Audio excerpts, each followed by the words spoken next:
Welcome back as we continue our special coverage on federal workers, current and former employees who've sent us questions that we took to a D.C. lawyer. Here's one we got from a 58-year-old who says they could possibly be part of a reduction in force after 16 years of service. Now, Human Resources told them if they are laid off, they will not get severance, they claim. They'll instead be offered a mandatory retirement package, which will be docked quite a bit since they're under 62 years old. So the big question here, are workers over 40 a protected class?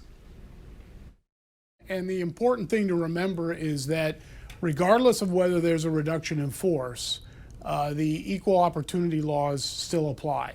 So if you have a grievance or a complaint that you are being discriminated against because of age, you can still bring that complaint even though there's a reduction in force going on. All right, now here's another question that we got about policies with the Office of Personnel Management, or the OPM. They are asking, what are the legal remedies if the reduction in force rules, as outlined on OPM's website, are not followed? They say the policies require laid-off federal workers to be offered other federal jobs, but that's not happening. The lawyer we spoke with says this could be a concern with the retention register, which essentially ranks employees based on tenure, performance, and whether or not they're a veteran. The key thing to understand about a RIF is that it operates at two levels. The retention register is the first thing that's compiled, and then the competition between employees occurs after the retention register is developed.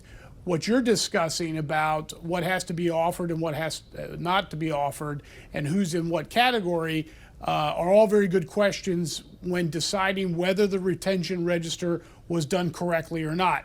That's the issue that has to go in front of a judge, and that's something that you want to have discovery to force the agency to produce its decision making. It sounds to me like the agency could be making a big mistake there, but a mistake breaks in the employee's favor.